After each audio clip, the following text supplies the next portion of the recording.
Start with our condolences to Nikki McCray. Rest in peace, young lady. Also, we'll talk about the Major League Baseball draft. Chase Burns, ninth to the Rockies. Grant Williams is no longer a Celtic. That hurts my heart. Tennessee picks up a commitment since we last spoke to you. So a lot going on. Here we go with Caleb Calhoun. I'm Dave Hooker. Let's get it rolling. The Dave Hooker Show. A presentation of Off the Hook Sports. Objective insight, expertise, top guests. Available on YouTube, Apple, Spotify, and the Off the Hook Sports app. Download now for free. Also available on offthehooksports.com.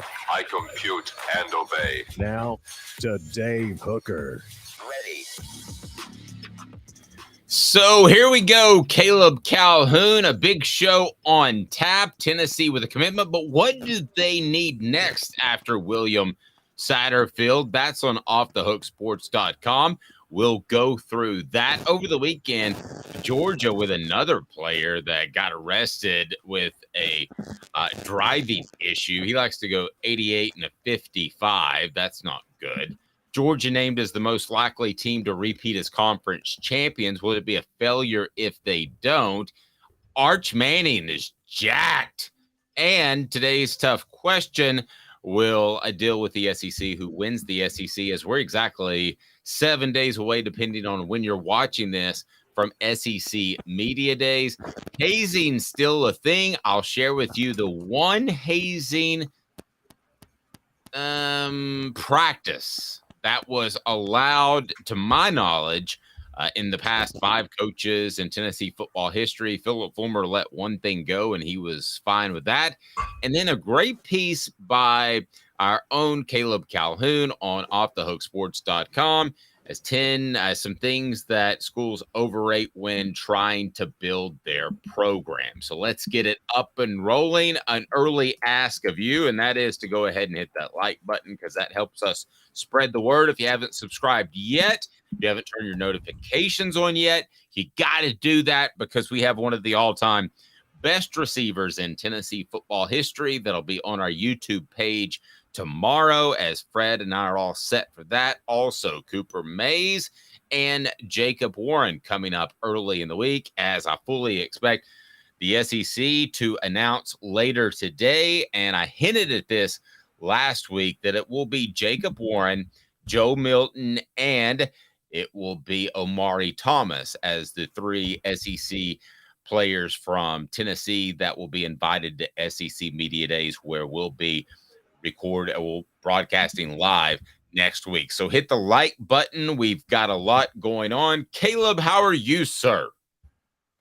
Oh, I'm amazing. I was streaming Taylor Swift's re-release of Speak Now over the weekend. This is her recorded version. So it was just so much fun. Don't know what to think about that, but maybe I need to start looking into this Taylor Swift thing, because I think she's got some staying power. I think she's pretty good, according to most of the people. And She's about to go on the first tour ever that generates $1 billion.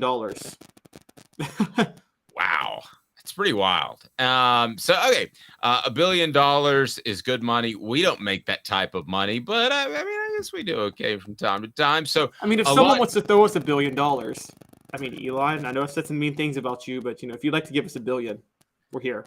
Yeah, and if you decide to do that, though, do it. I'll give you an individual link, because then like 40% of it on the donations to YouTube channels actually go to a YouTube. So we don't want that. We certainly wouldn't want that to happen. So we've got a lot going on in the program, but let's hit on those top 3 notes at that I mentioned in our dry open is what they call it. And that is Nikki McCray. It was heartbreaking. An assistant coach in basketball now. She was diagnosed with breast cancer, 51 years old. Just you absolutely hate to hear that. And man, one day I hope, because I've been hit personally by this, as we all have, that we get to a point where cancer is either more manageable or curable. I don't know when that happens, but Nikki McCray was one a heck of a basketball player for Tennessee. There's no question about it. And rest in peace, young lady. Yes, she absolutely was. She's from my hometown, right outside my hometown. I'm from Memphis. She's from Collierville, was where she grew up, and she did a lot of work in that area. She was a really, really, really great person, and she's, if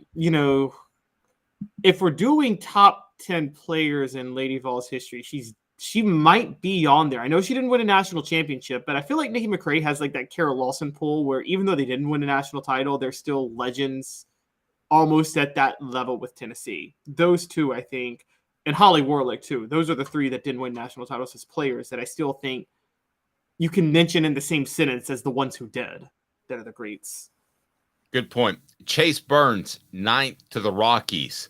A little higher than I thought he would go, quite frankly. What did you think of number 9 and going to the Rockies? So where obviously it's still a hitter's ballpark. We don't hear that as much because the Rockies aren't as relevant. But you go to the Rockies, I do think you would have a support system there because I know that Todd Helton still owns like a 40-acre, or it might be 400-acre farm there to different sort of stratosphere as you and me. But Chase Burns to the Rockies, what did you make about that? Yeah, I was actually kind of shocked about that too, funny enough. But, him going – because he had a bit of a drop-off this year. His ERA took a jump from 2.91 to 4.25. So, I now, for those who don't know, in college baseball, an ERA in the 4s in college baseball is like an ERA in the low 3s, high 2s in professional baseball with the metal bats. I mean, that's just how this – ping, ping. Yeah, exactly. And so but the drop off was still a little bit shocking to me. So I'm not so sure. I didn't see this coming, but I think the potential is clearly there. So I understand why he was taken. No doubt about it. And then we've got Grant Williams going to the Mavericks. That was a shame because I'm a Celtics fan, but it had gotten to the point where Grant Williams would only be in there in defense if they had a guy at the 3 that was shooting a lot of threes. And he wasn't a good matchup 100% of the time. There would be some series in the playoff that he would play 90% of the time. There would be other series that he would play less than 10. So he was a weird fit there and probably a luxury for the Celtics. But let's get to recruiting, as we always love to do. How about William Satterfield?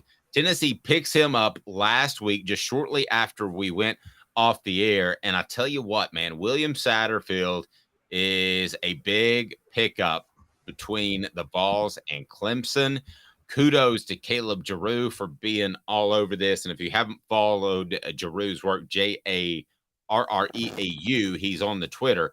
Find him because he's the next recruiting superstar reporter. I can promise you that. And he had it before anyone else. Satterfield, number 191 prospect in the nation, number 11 interior offensive lineman, according to 247 Sports, out of Archbishop Hoban High School in Akron, Ohio, number 7 prospect in that state, which is one of the most talent-rich states in the entire nation. And to beat Clemson, a significant other school, that is significant too, particularly to Tennessee, because they lost out on the T. Higgins and Amari Rogers of the world. To pick this guy is just absolutely monstrous for Tennessee because receivers are never going to be in demand at Tennessee. Everybody is going to want to play for Tennessee at receivers. Defensively, it depends on your mindset. Are you okay with playing more snaps? Running back, let's face it, running backs aren't what they used to. There aren't really special running backs anymore, except for maybe one a nation and I one per year in the nation. I know that Tennessee's going to rotate their running backs. Quarterbacks, guys are going to want to play for Josh Heupel. But to get the big daddies, I've always said on this show and thought in the back of my mind, to get the big daddies like Satterfield Satterwhite, are absolutely monstrous. And when you look at Tennessee, they're starting to trend that way and that direction. I'm going to use a guy named Cade Mays because he was a bona fide 5-star coming out of school. Those are the type of guys you want. And I know Butch Jones back in the day that he would say, oh, we can grow this guy. There was the one guy out of Florida. I can't remember his name. It was like 250 pounds. I was like, no, you don't want to grow these guys. You want them to be big dudes coming out of school. And certainly there is no question that Satterwhite is one of those guys. What did you make of the pickup on Friday, and what does that mean for Tennessee football recruiting as a whole? This is huge. 3 weeks ago, it's right about 3 weeks ago, Dave, we talked about Max Anderson being kind of the biggest pickup of the class for Tennessee at that moment. They got a guy from Texas that a lot of top-notch schools in that area really wanted, and Tennessee beat them all out. Now they go and beat out Clemson for William Satterwhite for an Ohio prospect. Now, again, at first there were some red flags to me because I had seen some of the top schools leading, and Ohio State wasn't on the list. And I'm like, does that mean Ohio State didn't want him that much? I don't know. But Clemson clearly wanted him, and he chose Tennessee over Clemson, and that stands out a lot. And I still think Alabama did offer and pursued him pretty significantly for a little while too. So this is a very, very big pickup. It really sets up Tennessee's, and this is an underrated part of Tennessee's offense, which we've talked about for a while, which is they really need that vertical rushing attack to be a threat consistently if they're going to have those deep passes. Just like Max Anderson, William Satterwhite is an interior offensive lineman. So you're looking at two guys you could really build your future around. Now, I'm not saying, look, it's not like tackles are a dime a dozen. You got to find good left tackles. I'm not here to pretend that you can't. But, Dave, if you load up on the interior and you find a center, which they need to do for the future once Cooper Mays is gone, because they're really going to miss Cooper Mays, well, you might be able to get a tackle in the transfer portal at that point. And you could even sell to a left tackle, hey, you're going to have a lot of support from the interior, so you don't really have to worry about, and I know you know this, Dave, it's a lot harder for a left tackle when your left guard's not that good, and you got to cover for them. True, and you can sell this too. Look at Darnell Wright, who was left tackle, and then they taught him how to play right tackle, and they're going to do the same thing of moving guys around. So you say to that tackle, hey, if you've got the physical ability, we're going to get you ready immediately. So still, Jake Merklinger is the top-rated prospect in the class. Satterfield would come in at 5th, according to a 247's composite ranking. And then if you want to look at the other offensive linemen that Tennessee has, it would be Gage Genther out of Colorado. I wonder if that one's a little bit of reach, just to be real honest with you. Then Jesse Perry out of MTSU. So you got a group to start with, but I'm going to be real honest with you. It's far from over. Somebody told me that in 2024, quote, that's when it gets dicey with the offensive line. So that's what I'm sharing from somebody within the program, because they're going to lose a lot of guys. They've depended on some of Jeremy Pruitt's. You mentioned Cooper Mays. They've depended on some of Jeremy Pruitt's guys, and they have also they picked up guys in the transfer portal. But you're going to have to be good on the offensive line, I believe, via high school football recruiting. So this isn't done. They need 2 more guys of this ilk, but it's a step in the right direction where we're not waking up saying, hey, they need 3 guys of this ilk, because I'm not going to try to sugarcoat anything. Satterwhite is the type of cat that if you get 2 or 3 of, you're going to be good on the offensive line each and every year. I believe he's that good. Yes, Max Anderson and William Satterwhite are both those guys that you can they're going to come to Knoxville, and the minute they learn the system, you can plug them in pretty much. They're not long-term projects at offensive line. And I overlooked Max Anderson. You're absolutely right. Another 4-star guy. So you pick up another guy or 2 that ilk, I think you're in great shape.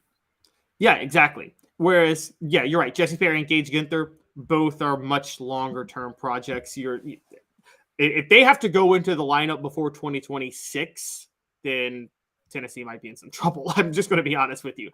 But you're right. If they can get 2 more of these guys, that really sets up their offensive line. They've got to, again, I'm learning now, the more I cover Tennessee, I didn't realize, Dave, it seems like, I know left tackle is probably a more important position. Yes, a left tackle is more important than center. But center seems like the hardest job to find somebody competent at on the offensive line. It seems like a total shot in the dark if you can get a good center or not. A lot of dudes don't touch the ball in high school. And Cooper Mays he had to learn within an offseason to handle the football. So did Spencer Riley, if you want to go back to 1998. And I'll tell you a funny story that's on that Celebrate 98 series. Spencer Riley didn't have one single fumble to T. Martin. So a new quarterback, a guy that had moved from the defensive line, but they did have one. I don't know if you remember this play early in the Syracuse game, but at one point, Spencer Riley snapped the ball and T wasn't ready for it, or he snapped it early. And so Spencer just ran off running with it. That's illegal touching. You can't do that as a center, but it doesn't count as a fumble. And Spencer Riley still takes great pride in that. So I thought that was pretty cool. So what does Tennessee need left? Well, according to Caleb Giroux on offthehooksports.com, they need more receivers. Look at Mike Matthews and Amari Jefferson. More interior offensive linemen. Williams Winery, it would be one. Camarion Franklin would be another. Running back, wouldn't hurt to get a special running back. How about Braylon Russell? That's what Tennessee is after right now. So you meant interior defensive line, not interior offensive line. Oh, interior defensive line, excuse me. Yeah. And then Braylon Russell is another guy that they could team up, you would think, with Peyton Lewis. That would be pretty good. But I don't know that they're going to get a special running back anytime soon, but there really aren't that many special running backs, Caleb. But if I had to grade Tennessee right now and how they're cruising along, I would give this, as far as recruiting, B to B minus at this point, which is just fine for early mid-July. That's actually pretty darn good. Yeah, that's exactly where I would have it too. And part of it is, and they're finally doing this, and they've been doing this the last couple of weeks, is they're, even though the ranking isn't where you want it to be yet, because it's in the 10 to 15 range, I think Composite has dropped them down to 11 today. They were at number 10 yesterday. What I would say is that they have addressed clear needs with this class. And that seems to be what Josh Heupel's going about doing a lot, which is he doesn't seem to be getting the 4 or 5-star players. You know what I'm talking about. Those like five stars that push your class into the top 5. But he's making sure every position group is filled with competent players where he has the needs for going forward. That seems to be his recruiting method more than anything else. No, and you can lean as long as you want to on the transfer portal, but I don't know that long term, pardon me, that's where you want to end up. So Satterwhite, a huge pickup for Tennessee, and Tennessee felt confident going into that. So it wasn't any great surprise whatsoever. All right, let's get to Georgia. I'm going to look around the conference, and we'll do that for the remainder of this week as well, as far as the key teams that are on Tennessee's schedule and that could stand in their way of a fantastic season. And there is no question that Georgia is that. They were named by CBS Sports as the most likely team to repeat as conference champions. This is like zero surprise to me, Caleb, especially with the Big Ten and Southern California and UCLA combining. So you could have said if Southern California was still in the Pac-12 that it would be. Oh, no, they're going to be in the Pac-12 this year. They're still in the Pac-12 this year. Okay, so why wouldn't it be Southern Cal in that instance? I thought they had moved that thing up. Oh, well, USC didn't win the Pac-12 last year. That's why. Utah won it last year. But wouldn't you think with all they have coming back in another year under Lincoln Riley? So let's make an argument right there. Well, this list is who's most likely to repeat as conference champions, not who's. So you have to win the conference. Which of the conference champions last year are most likely to repeat this year? Now, I still disagree with the list, funny enough, because I'm with you. I think USC is the most surefire conference champion. But of conference champions most likely to repeat, sorry, Clemson should be ahead of Georgia. Not that Clemson's better than Georgia, but Dave, Clemson winning the ACC or Georgia winning the SEC? Which one's more likely? Come on. Okay, let me make the argument, but I agree with you. So let's just restart this. Georgia is the most likely to repeat as conference champions. Should it be Clemson or Georgia?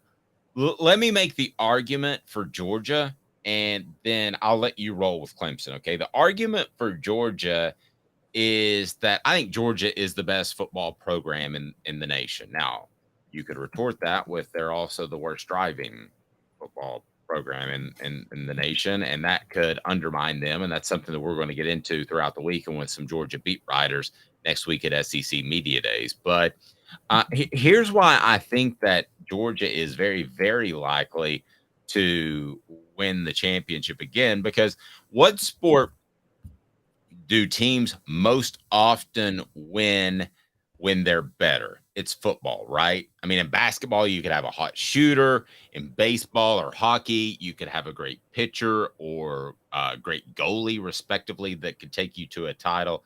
But for the most part, would you agree that the better team wins in football? Is that fair? Yes, and this is really going to show when the playoff expands to 12 teams.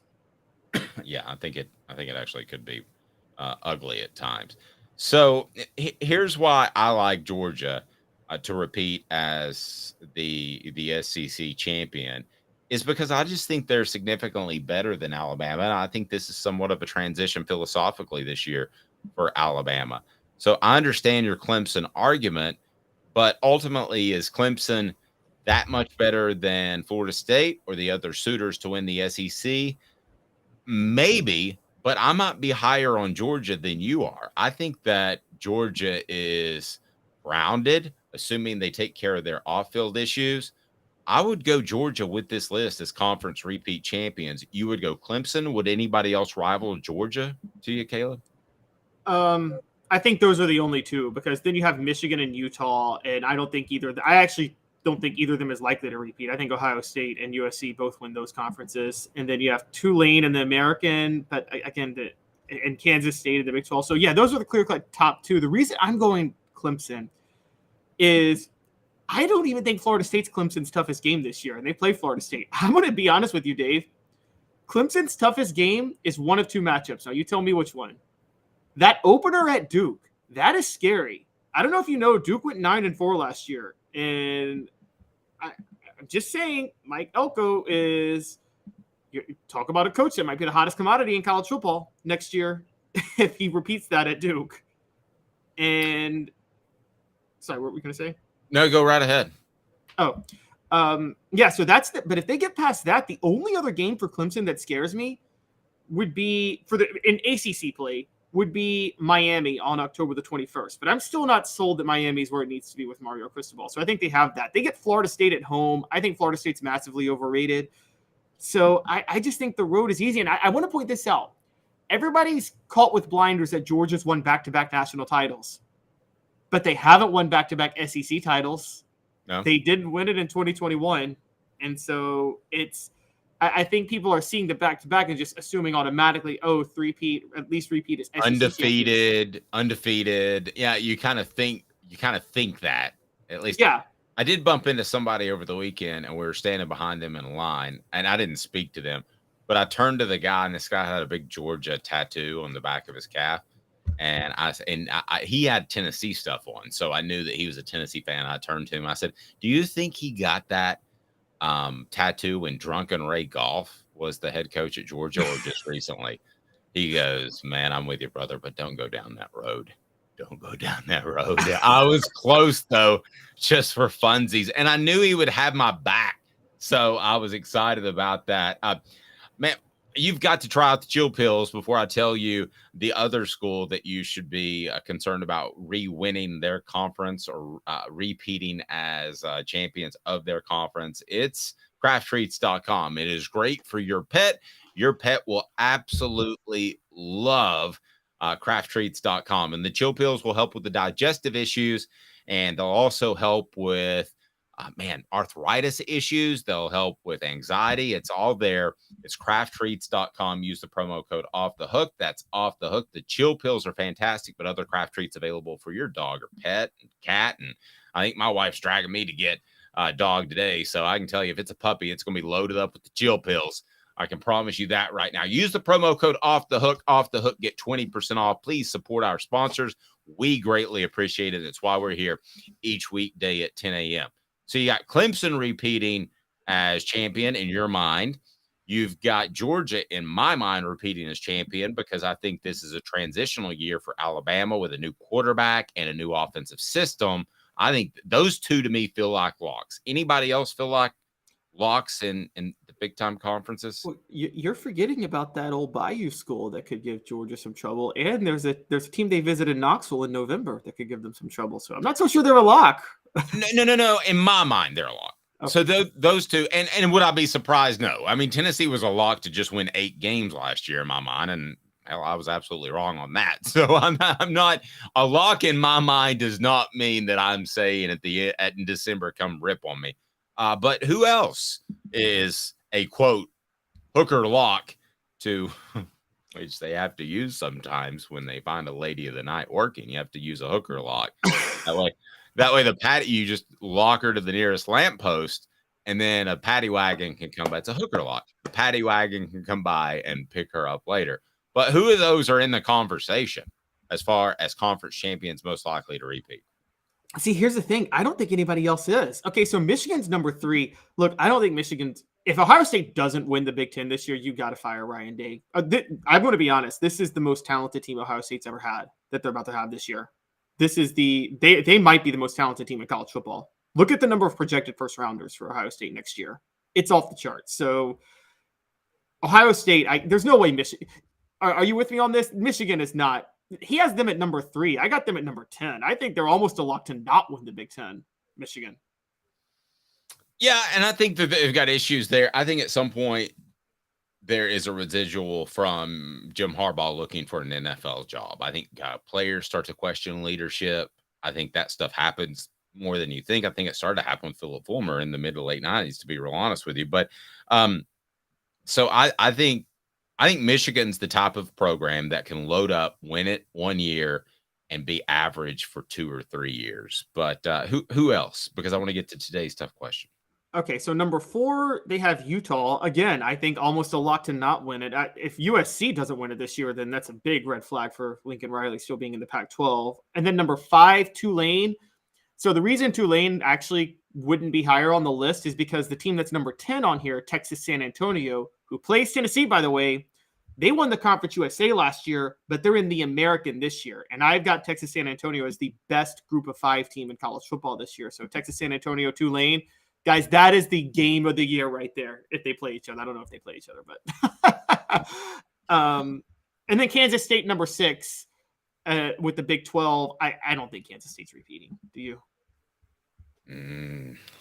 No, but I'm not going to sit here and pretend to be the biggest Big 12 expert in the world. I would just be real frank with you. Rocky Top Tom says Georgia's a lock in the SEC again, simply too powerful in defense. Only lock on my conference. And yes, Caleb, if Ohio State doesn't beat Michigan to win the Big 10, it's over for Ryan Day. Whoa, you guys have some pretty big standards. I mean, if they just lose 1 game to Michigan, I'm not sure they're making a change. And look at how loaded this Ohio I know, but still, you're in the college football playoff just last year and will probably be this year. It's hard to fire a coach doing that.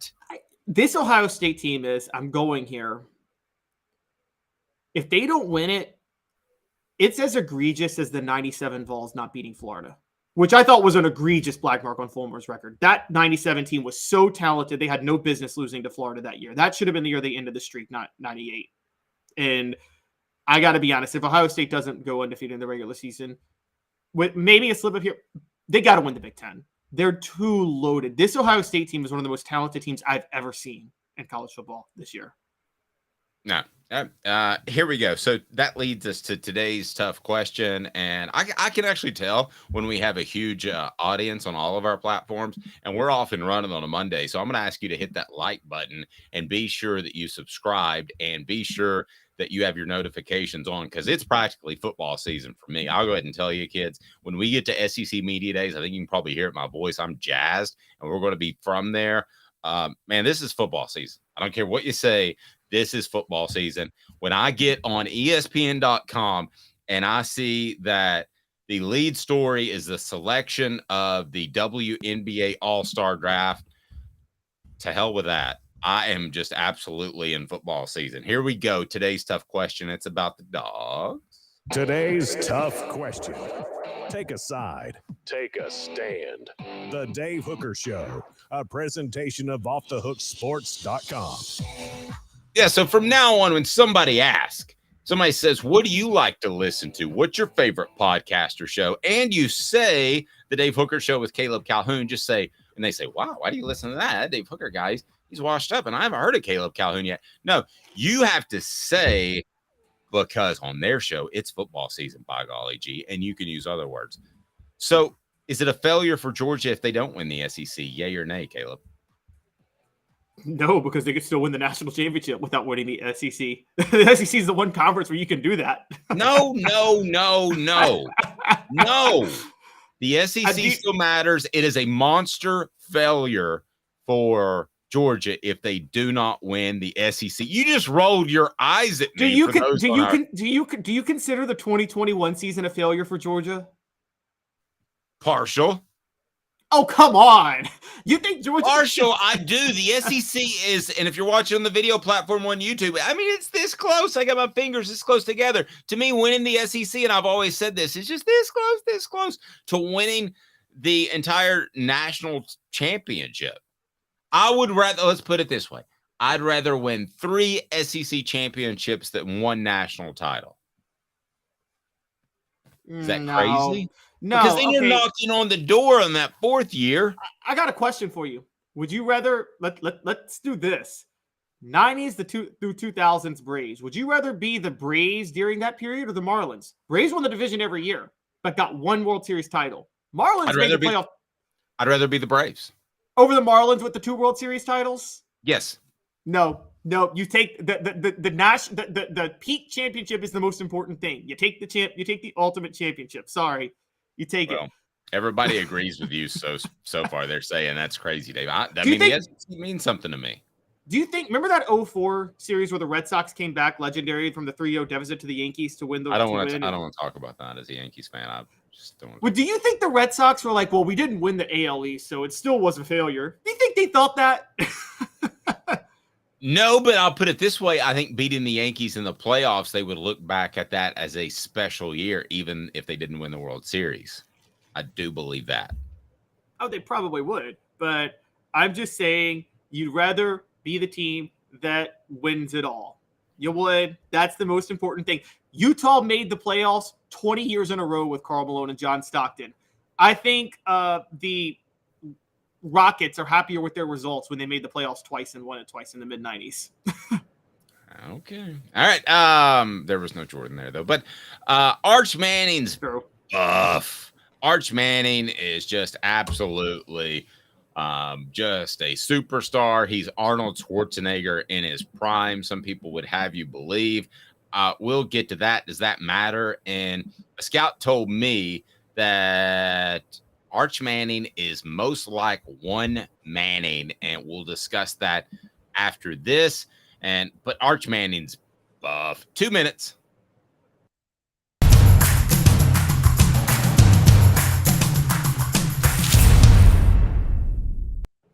Don't forget, Dante Stallworth is our next on the Celebrate 98 series notifications on Off the Hook Sports.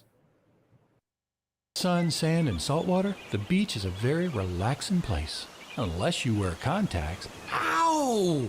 Open your eyes to the best the beach has to offer with LASIK vision correction from Campbell Cunningham Laser Center.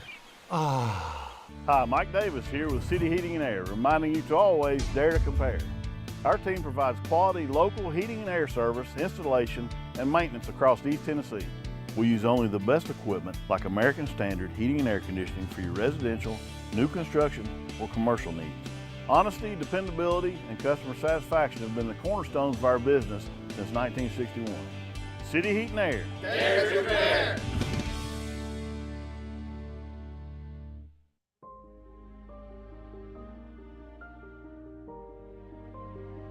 Our family has been creating one-of-a-kind pieces of jewelry in West Knoxville since 1986. Each piece is a combination of unique processes that bring your idea to life. Every day in our shop, a truly special item with a story all its own is being manufactured in our facility, bringing the history and family sentiment into a whole new generation of life. We're grateful that you chose us to be Knoxville's best jeweler, a title that we value and respect. Because to me, being a jeweler and owning a jewelry store are not the same thing. I'm Rick Terry, I'm a jeweler, and we want to be your jeweler. Kingston Pike and Campbell Station Road in the heart of Farragut, and downtown on Gay Street right next to the Tennessee Theater. When you want a hard cider that's easy to enjoy, one that's crafted to perfection, you need Tennessee Cider Company. Some say it's the signature cider of the South. Others say it's the cure to your craving. They all say you'll savor every sip. With a selection of ciders free to sample, all it takes is one taste. Visit tncidercompany.com for more information, as well as to shop our ciders and merchandise online. Thirsty yet? Doors open at 10 a.m. A college football tradition like no other. Yes, sirree, boys and girls. Or a guy that just won't leave. Wow, that is sad. The Dave Hooker Show. YouTube, Apple, Spotify, and the free Off the Hook Sports app. A presentation of Off the Hook Sports.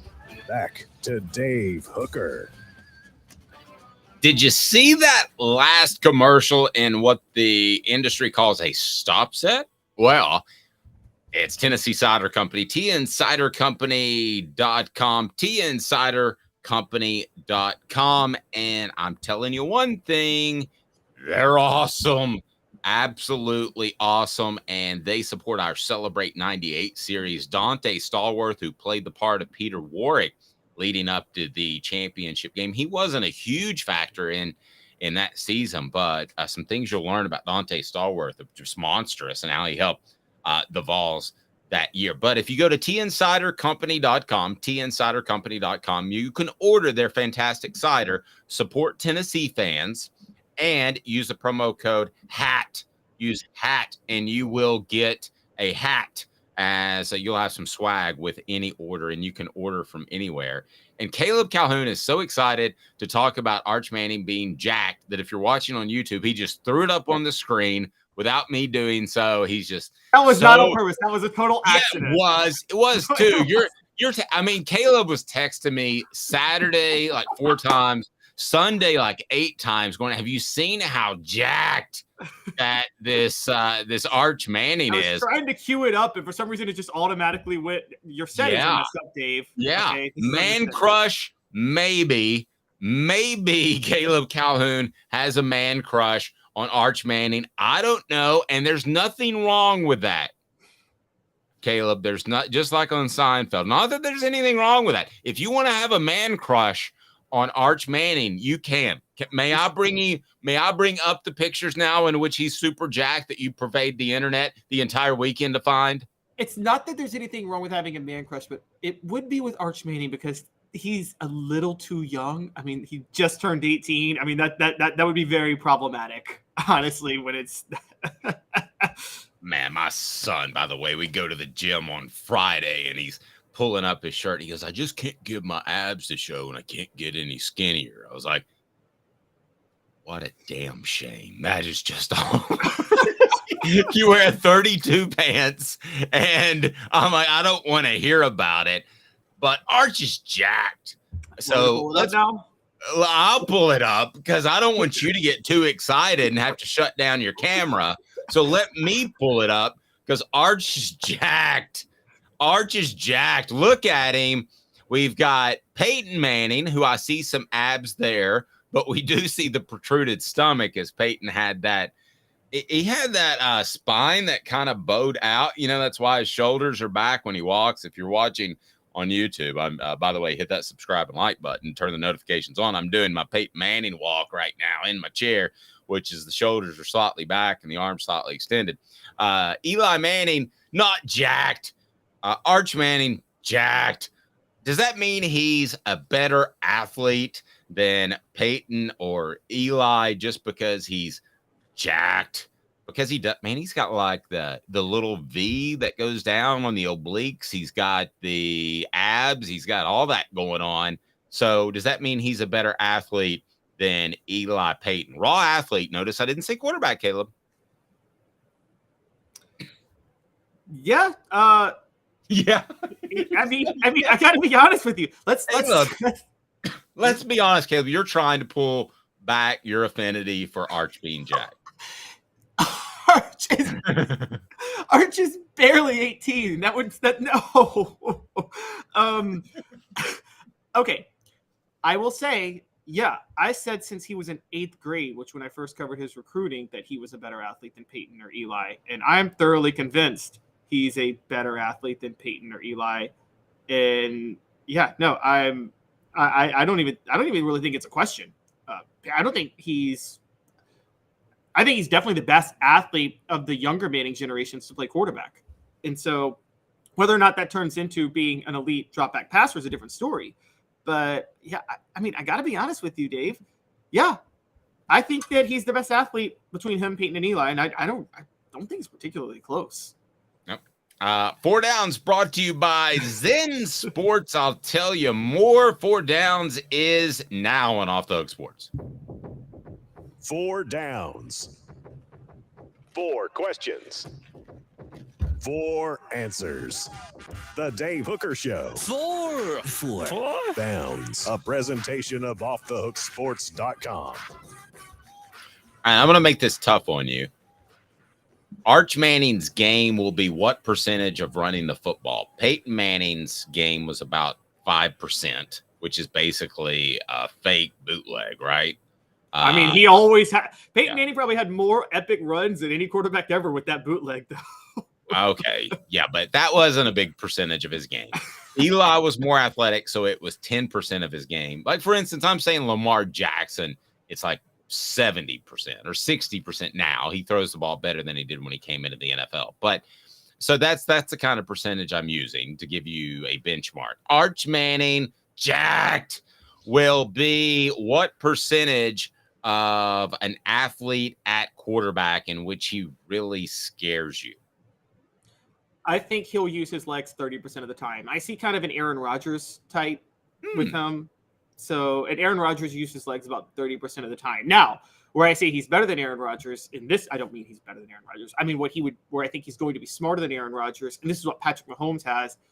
Dave, one of the most underrated flaws in Aaron Rodgers' game. Did you ever notice he always immediately tried to roll out the minute he took the snap? He didn't like throwing from the pocket that much, and I think Arch is going to have the Patrick Mahomes factor where he's going to be comfortable throwing from the pocket. But that's why I put it at maybe I'll down it to 25% because I think that he's going to try to stay in the pocket. I think everybody has to see. I agree with you, but I think everybody has to be at least 20% nowadays. I don't think that you can run around out there and be a stiff in the pocket. I think that's part of the reason that Brady was ready to cruise on out. By the way, what down was that, Coop?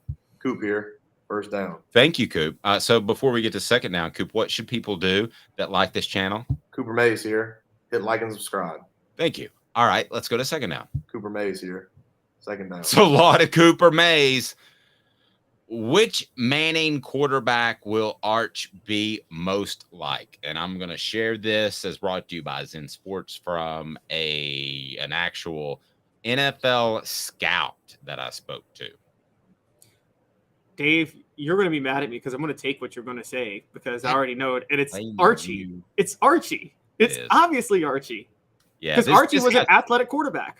This guy's been covering football recruiting for 35 years, and he says he reminds him just like Archie Manning. And for those that don't know, Archie Manning would have won 4 Super Bowls if he were picked by the Pittsburgh Steelers instead of Terry Bradshaw. He was that good. He was elite. He just played for the worst teams, especially when there was a bigger drop-off, and still teams had the mindset of making money means it's a good team. It's a good business. Well, we know now that you can do more. You can do both. So, and during that time, because of the rules, a Hall of Fame caliber quarterback couldn't single-handedly get a team to the playoffs because the rules were you were allowed to just beat the heck out of the quarterback at that time. So yeah, very true. I think he's very much like Archie Manning, his grandfather, no question about it. I don't know what. Yeah, and the shocking part of it is how did Peyton and Eli not get any of their dad's athleticism? That's the real story. A big zero. You know what I think it was? I think it's as simple as this. I think they were trained at a time. Think about when they're high school athletes. Who were the best quarterbacks? They were pocket passers. You know, whether we're talking about Joe Troy Montana Aikman. or Troy Aikman or any of those guys, you know, Montana could run a little bit, but what were they taught to do? What did they spend 95% of their preparation throughout their middle school, high school, college careers doing? And that was to be a pocket passer. I think it's as simple as training somebody. I'm not saying that Peyton Manning is going to be like doing reverse jams and you know, windmills and all that stuff, but could he have been a better runner? Yes. The first thing you would want to do is not tie his shoelaces together on his two shoes. They remember he ran around like his shoes were tied together. Did you Oh, I see. Yeah. Well, he was taught to do that, right? But not when he broke the pocket. I think it's save your rear no matter what. Well, and it's funny you talk about this because, like, now I always hear about how, like, uniquely athletic, more athletic than every other quarterback John Elway was at the time. But then I'm like, okay, but if John Elway played in this era, would he still have that level of athleticism since every quarterback is athletic like that? Was it just relative for John Elway because no other quarterback was that athletic?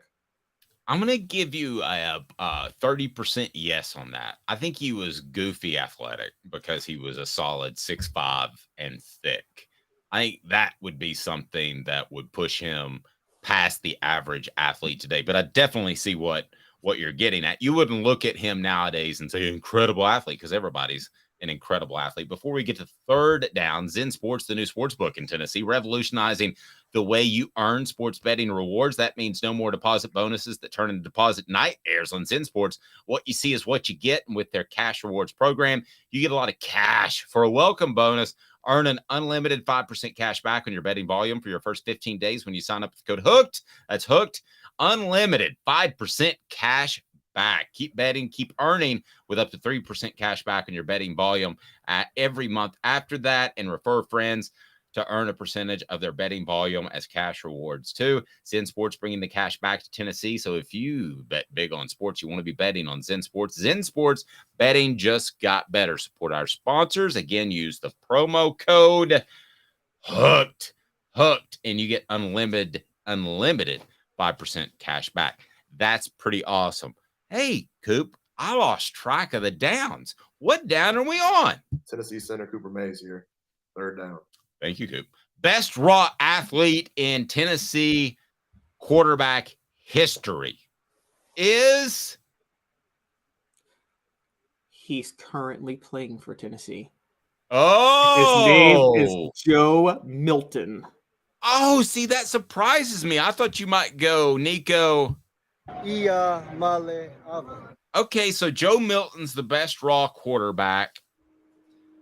You kind of got me on this one. All right, I was going to go with either Condridge Holloway or Heath Schuler or James Banks. I didn't think about today, the guy's currently playing. But when you figure in size-speed ratio, it's probably Joe Milton. But I'm going to make an argument quickly for Heath. And I think this is a very solid argument. And I'll take Heath, as a matter of fact.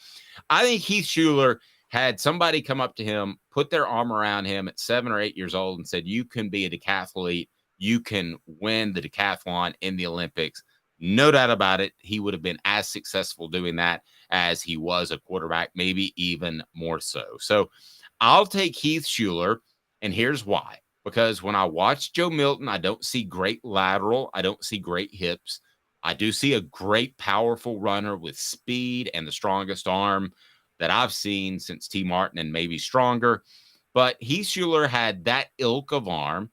He was a better runner overall than Joe Milton. I think you would agree with that. Tell me if not. And so I think the arm was in the same league and a better runner, even though he might not have the size-speed ratio. I think he could shimmy and make you miss. I don't know yet that Joe Milton can do that. So what about my argument for Heath? The best of the three is probably James Banks, but he only played quarterback for a couple weeks against Georgia. So, but that's a whole different discussion for another show. So if I told you Heath or Joe Milton, would you still take Joe Milton as the best athlete?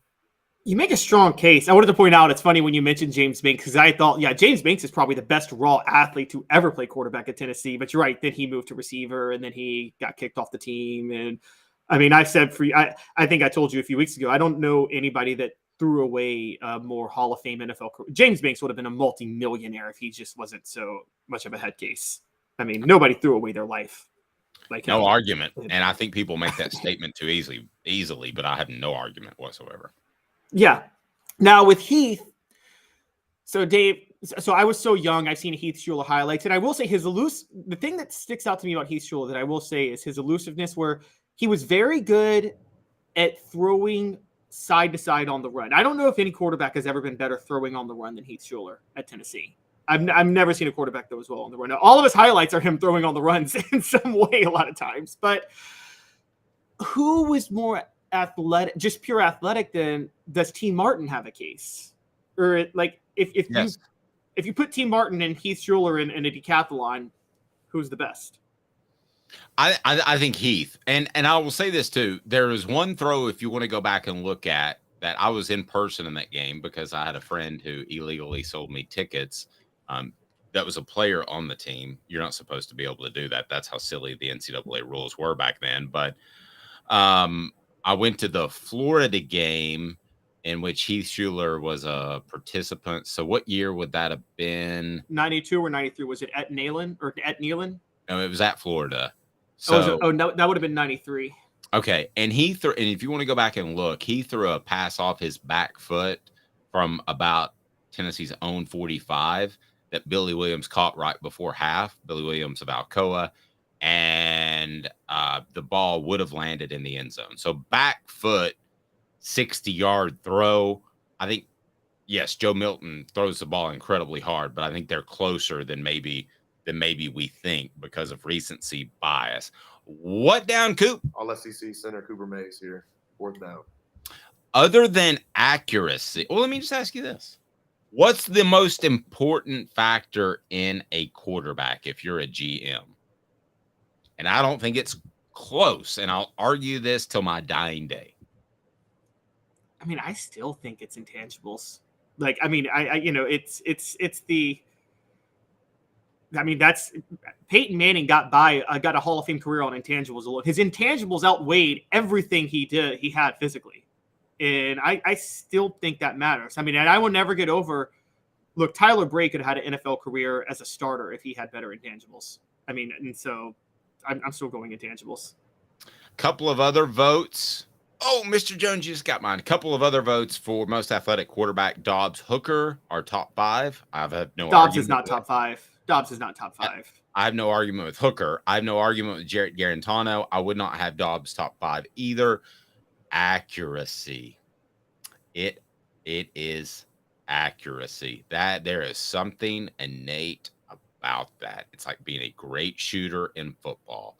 It's basketball. You can get a little bit better, but innate accuracy. That's why you and I have discussed Troy Aikman, and you think he's overrated. I disagree because I thought he would put the ball on the money where it had to be in a receiver in Michael Irvin that didn't get very open because he wasn't very fast. And he would hit Alvin Harper stride for stride. So I think that accuracy is something that Troy Aikman was blessed with. I think that most people are blessed with that. The thing that I've been so impressed by Josh Heupel is his ability to turn, we talked about this last week, a slightly average quarterback into a very, very average quarterback. So I think it's accuracy. Very, very accurate, you mean? Yes. What did I say? You said into a very, very average quarterback. Slightly very, very accurate quarterback. No. Sorry, it's Monday. So I believe firmly that it's accuracy. I think that's innate. I think Aaron Rodgers has that. I think that's why he doesn't have to show up to off-season workouts for the Packers, which he is now for the Jets. But I just think you show up and you can, it's like the old carnival game. One dude can hit it right in the middle of the old milk jugs, and one dude like me with a 50-year-old shoulder and tried to throw as hard as he could cannot. Well, I mean, if you have the combination of zip and accuracy, I mean, that's why Brett Favre never had to show up for training camp in his prime, right? Because, like, Brett Favre, whatever you think of him as a person, and I think very lowly of him as a person, but Brett Favre could probably, if he wanted to snap a specific finger in half, he probably could throwing the ball. Yeah, and you're probably too young for this, but John Madden made a big deal about how hard he could throw the ball. And, a football is laced together as 4 pieces of leather, and how he would hit people so hard in the stomach underneath the shoulder pads, it would leave like the little cross on the end of a football. John Madden just thought that was the funniest thing ever, and he brought it up over and over and over, as John Madden used to do. But John Madden spoke Brett Favre into a 3-time MVP because he loved him so much. Okay, so you do remember more of that. Sometimes you're younger than me. I don't know if you remember that, but yeah, you do. I remember that because I actually did like watching Brett Favre play in his prime like everybody, but it was nauseating. The whole John Madden was the king of, it's like the little kid in the backyard just throwing around with his friends. And I'm like, come on, bro. Like, seriously? Yes, agreed with that. All right, so best athlete, end of the day, your take? I'm taking Heath Schuler. Sorry. I'm still going to take Joe Milton. I think if Joe Milton had, I think Joe Milton could be trained to do what Heath Schuler was able to do. Honestly, no, accuracy, he doesn't have it. Accuracy has nothing to do with athleticism. So that's true. That's true. If we did a decathlon tomorrow, if Heath Schuler in his prime and Joe Milton in his prime, I'm taking Heath Schuler. Or we did something like the battle of the NFL stars, which was always just all right. But who's winning the arm wrestling championship? Who's winning in arm wrestling? Joe Milton or Heath Schuler? Come on, it's Milton. Well, probably, but there's also modern day advances. I mean, they were giving guys creatine back then, and that's why half Tennessee's football team cramped up before a couple of games in '98 before they determined, whoa, let's lay off this creatine thing. It dehydrates you. Yep, Florida's game-time touchdown to Travis McGriff happened because Deion Grant cramped up right on the throw in '98. All right, we got hazing. That is a thing again.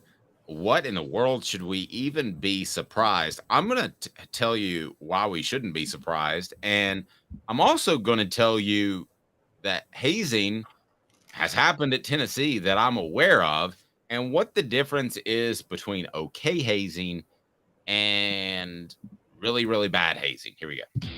What the? What was he thinking? Release the hounds. The Dave Hooker Show. Keep cool. A presentation of offthehooksports.com. Can you do me a favor, Caleb Calhoun, and try to describe the hazing that was going on at Northwestern as lightly, I guess, as you can, because it's kind of gross. It involves sexual type of innuendo. Do you want to describe it for me and just take me off the hook, because I don't really want to let me pull up the full. Well, and then I'll tell you that there's a school that I covered that people would all know, a high school that did this as recently as 10 years ago, a very similar type of thing. I'm not going to tell you which school, and I'm going to tell you the hazing that was allowed in the early 90s, late 90s and early 2000s at Tennessee. But first, can you just describe this Northwestern hazing, because it's gross? Yeah, I'm trying to be very, not gross, I guess, PG when I'm talking about this. But basically, the former players, the main former player who spoke on, who was the whistleblower in this, said that there was this practice called running, which primarily freshmen, if they made mistakes on the field and in practice, they would be restrained by a group of 8 to 10 upperclassmen dressed in various purge-like masks. You guys seen The Purge? You know The Purge, where they it was a movie where they, like, every year I know the movie. I know the concept of the movie. You got 24 hours to take out your vengeance on society. You can commit whatever crime you want in that 24 hours. Yes, and there was this group that would wear these masks, and so it was like scary looking. So they'd wear those type of masks, and they would restrain the player, and they would begin dry humping the victim in a dark locker room. Okay. Basically, with or without clothes on. That part is not clear. I believe with clothes on, to be fair, and the reason I say it is because the phrase dry humping kind of implies clothes. Right. Okay. So, well, I can tell you that a school in East Tennessee that's a prominent school, this was something that I dug into that was happening. I was working for ESPN at the time, and ESPN didn't want to run it because they were scared. And but this happened in which players would be hazed by having to get in the middle of a group, and guys were undressed, at least from the waist down, and they would shake stuff close to the players. I don't know if there's physical contact or no, but I can tell you that when I interviewed one of the players, he was in tears. So I don't doubt that it actually happened. And I interviewed other people that confirmed this. So I don't want to get into that. I'll tell you the hazing that was allowed at Tennessee, which was the kind of hazing that hazing should be. And that was very lighthearted. And basically, the way it worked is they said, you're going in the ice tub. And I think that Fred may have mentioned this when you were on with us, but we talked about it more in depth in the Celebrate 98 series, Dante Stallworth coming up this week. But the hazing was this. Hey, freshman, you're going into the ice tub. And for those that haven't played organized sports, ice tub is the best and worst thing as far as rehab. When you get in it, you're terribly uncomfortable. Your little friend might run away to Iowa, if you know what I mean. So much. That's the best way I can put it. But after 2 minutes, and if you can, I worked my way up to 20 minutes when I was doing CrossFit, believe it or not. And you have no more muscle soreness. You know the muscle soreness when you lift too hard one day, Caleb, and like a day or two later, you're like, you had zero muscle soreness. So it absolutely works. So, but there was a means to an end. You start to like the ice bath. And the deal was you either go in the ice bath or somebody's going to throw your rear in there. And that was it. That was hazing. Now, I'll give you an example of another hazing. So that one's okay. Wouldn't you agree, Caleb? Okay. I don't blame anybody for doing this back then, but I would say it's not okay now. And here's why. Because we have more knowledge. Ice bath thing? Yes. And here's why. And we learned a lot about this during COVID. And when I was working, we covered a lot of COVID details and heart conditions and things like that. When you get dunked into cold water, nothing sends your heart into a greater state of shock than that. So if you have any sort of heart condition that you may not know about, it could actually trigger a heart attack immediately. And so while theoretically I'm with you, it's, for those who don't know, I studied some Titanic history in the past. Listen to the people who survived it that like actually sunk into the water. The worst moment was the second they got submerged into that water. And most of them died right then.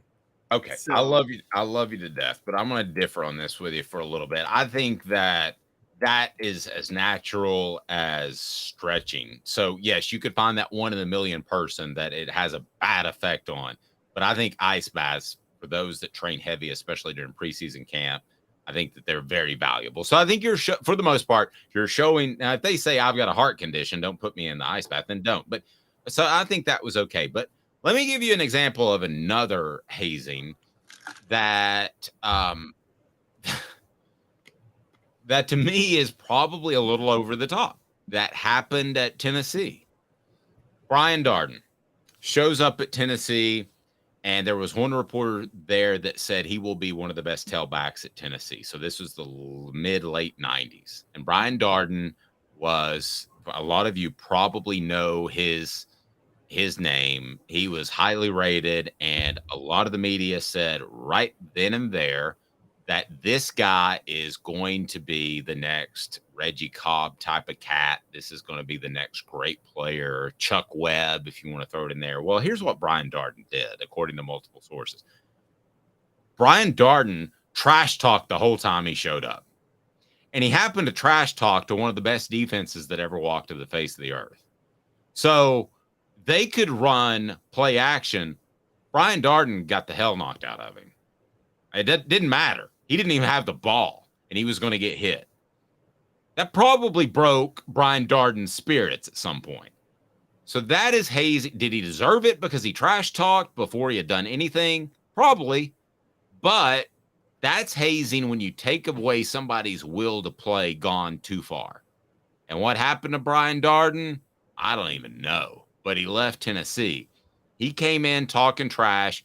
He got hazed to the extreme. And when I say extreme, he got physically hit more oftentimes in practice than anybody that was on the team. So that's probably a little bit too far. Now, let me say this about Northwestern. Northwestern decided about 10 years ago they want to play big boy football, right? They have one of the most beautiful, now it might not be as expensive, might not be as spacious, but they have one of the most beautiful on Lake Superior, I believe, workout facilities that you'll ever see. They went all in. They made sure that Pat Fitzgerald, who has now been suspended for 2 weeks, would be their coach long term, and he has ties there, so they were able to do that. So, am I surprised that it happened at Northwestern? Absolutely not. And here's the reason why. When you decide to play big time football, you need a lot of people, not just the coaches, not just the players. You need a lot of people. So what happened when Lane Kiffin started going a little loopy crazy and, they were drinking bourbon on a Sunday night when they were getting ready for next week's opponent?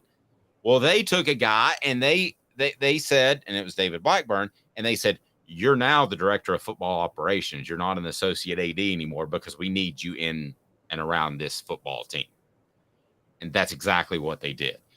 Does Northwestern have that in place because they grew so quickly? I'm guessing not.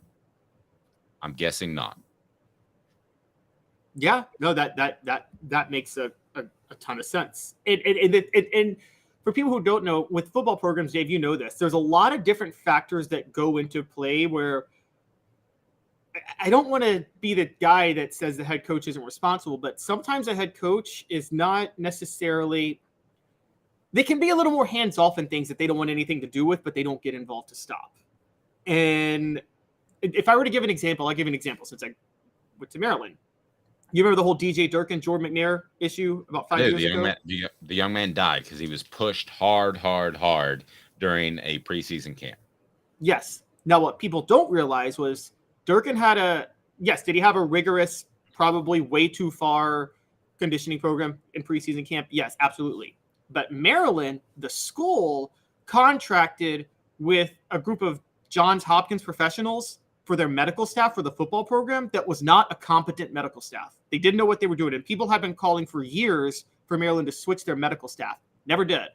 Durkin, yes, he made the decision to stick with that medical staff, but he doesn't know medicine or anything like that. So he probably is just assuming that they know what they're talking about. And when McNair collapsed, one of the things that people, like the medical staff didn't know to immediately pour ice on him, which apparently if you collapse from heat stroke, you immediately want to cover somebody in ice to try to calm them. The medical staff didn't know that and didn't do it. So Durkin took the fall. I'm not saying it, someone has to, but I wonder where Pat Fitzgerald is in this. Now, Pat Fitzgerald, the former player, the whistleblower says Pat Fitzgerald knew fully, but it's one former player. I'm going to, again, Pat Fitzgerald has his own right to defend himself on this. This kind of reminds me of, look, I'm not a Butch Jones fan, but this reminds me of, remember with the AJ Johnson scenario when Dre Bowles claimed that Butch Jones told the team to jump Dre Bowles for telling on AJ Johnson, and we don't know if that's true or not. Dre Bowles transferred to Michigan State. Yeah, and I'll give you another example. Mike Leach told Craig James's son that you have a concussion, go sit in a dark shed, basically. That's not as off base as it sounds, because they have you sit in a cool, dark area when you have a concussion. Now, it sounded insensitive at the time, and it was probably insensitive, but it wasn't as crazy as it sounded. But hazing, I think Craig James was a total diva and was upset that his son wasn't getting more playing time and tried to get Mike Totally Leach agree with fired. that. Totally agree with that. But in the 90s, hazing was a big thing. It was a hot topic issue. What are the hot topic issues? I mean, it may be the LGBT, whatever that acronym is, but hazing was a hot issue at the time. So it was something that was looked at the time as being a major problem in football. So people addressed it, and people got incredibly sensitive to that, and they should have. But am I surprised that slipped? Am I surprised that a program that's busting at the seams, or at least trying to compete with the top programs in its conference and its nation, am I surprised this has cropped in again? Not at all. A memo will be sent out to all the different athletic directors or coaches, not just football, about hazing, about how important that is. I think they'll revisit this issue and everything will be fine. Portions of the program brought to you by City Heating and Air Conditioning. City Heat and Air integrity matters. You might not need a whole new unit. If yours crashes, might just need coolant, might just need a part. That's City Heating and Air Conditioning, 50 years in Knoxville. City Heat and Air, cityheatandair.com. They are phenomenal, and they bring you Cooper Mays and the Vol Report. Let's turn it back to Tennessee, because Tennessee is still, even though in the latter stages of it, rebuilding a program, not just to compete for championships every year, which they have done, but to make that an annual thing. So I thought a fantastic column by our own Caleb Calhoun that is on the website now. I would highly suggest you check that out. And it's the 5 things schools and athletic directors overrate when trying to build their college football program. So we're going to talk recruiting, off-field gimmicks, college football games being broadcast nationally, the college pedigree of a head coach, and then prestige. So let's get to that now. And it's brought to you by Andy Mason, AndyMasonRealEstate.com. I'm about to make my move. Andy Mason of AndyMasonRealEstate.com is who I will call, because almost 40 years of experience in the real estate field there in Andy Mason's group. And he is fantastic. Best prices, best service in the biz. It ain't close. So here is your list. Let's break it down, as it's brought to you by Andy Mason, AndyMasonRealEstate.com. So the top 5 things, and I'm going to pitch them at you, and I'll give you my retort. Number 5, a coach's ability to recruit. Why is that overrated? Because I think there is a baseline in recruiting, and you have to be committed. You have to meet that baseline of commitment. Philip Fulmer met that baseline. Nick Saban meets that baseline. And the baseline I'm talking about is you have to be fully, thoroughly committed to recruiting. Outside of that commitment, though, because there's about 50 coaches that are committed like that to recruiting. There are about 50 coaches in college football at any given time who are that committed. After that, it's about the other structural advantages of the program. Whether or not you're in a location that, whether or not you're in close to a player's backyard in a location, whether or not you've had success yourself as a head coach that could get a player to the NFL. These things matter. I don't think, with Fulmer in the 90s, Tennessee was playing all over the country at that time, so they were much more noticeable. And so I think that you have to be able to be committed to heavily recruiting, but you reach a level where you're not going to just, when Jeremy Pruitt was hired, the whole concept was, oh, he's a great recruiter. Well, I mean, when you give them McDonald's bags of cash, yes, you can be. But on top of that, there's 100 other great recruiters or 50 others in the SEC alone. So Jeremy Pruitt versus Nick Saban for Alabama or for a kid from Georgia, doesn't matter how hard Jeremy Pruitt works at recruiting. He's not going to be able to outsell Alabama. I'm going to give you 2 better examples, actually, with Tennessee. Butch Jones wasn't a great evaluator of talent. He just wanted the guy that had a 4-star next to him, or he was going to push that guy via recruiting services from a 3-star to a 4-star. So I don't think he was a great recruiter. And I don't think Derek Dooley was a great recruiter. I was told he didn't go to one high school football game his entire time at Tennessee. I think Tennessee recruited itself. So for a far different reason, I'm going to completely agree with you. A coach's ability to recruit. You can do more at Tennessee than you can, say, TCU, who I know made the college football playoff, but Tennessee has more to offer. TCU has more players nearby. But yes, I think you're limited as far as a coach's ability to recruit to the school you're at. Nick Saban wouldn't be considered one of the best recruiters of all time if he was at Kansas State. It just wouldn't happen. Number 4, you had off-field gimmicks that create buzz. I'm going to take a second here just to give an ovation to one Caleb Calhoun, because I was thinking about third down for what over the season and how stupid that was. I know that's kind of an on-field gimmick. That stuff just doesn't work. It doesn't work at all, Calhoun. It doesn't. And the example I gave, it was 12 years ago. I was at that Maryland Monday Night Football game when they displayed those hideous uniforms. Remember that, Dave? They got famous for the ugly uniforms. Yeah, I was working for ESPN, so I had to call all the Maryland recruits. And what do you think of it? And it was so funny that you bring that up, because the recruits would say, those are neat because it's about the school. And then I would say, kind of off the record, they kind of look like a hot mess. And each of them would go, well, they need to work on them a little bit. Yes. And I had friends that were Maryland fans at the time be like, "You don't get it. Buzz is Buzz, and the football team you don't needs get Buzz." it. That's what they all said. You don't get it unless you're a Maryland guy. Well, most of the prospects aren't from Maryland. Exactly. And guess what? Maryland went 2-10 that year. That was one of their 2 wins, and they never had more than 7 wins under Randy until they fired him 5 years later. So it clearly didn't work. And the flip side is Tennessee has gone with black jerseys and they've made things different. Well, the Tennessee fans that are tried and true, that's just blasphemy.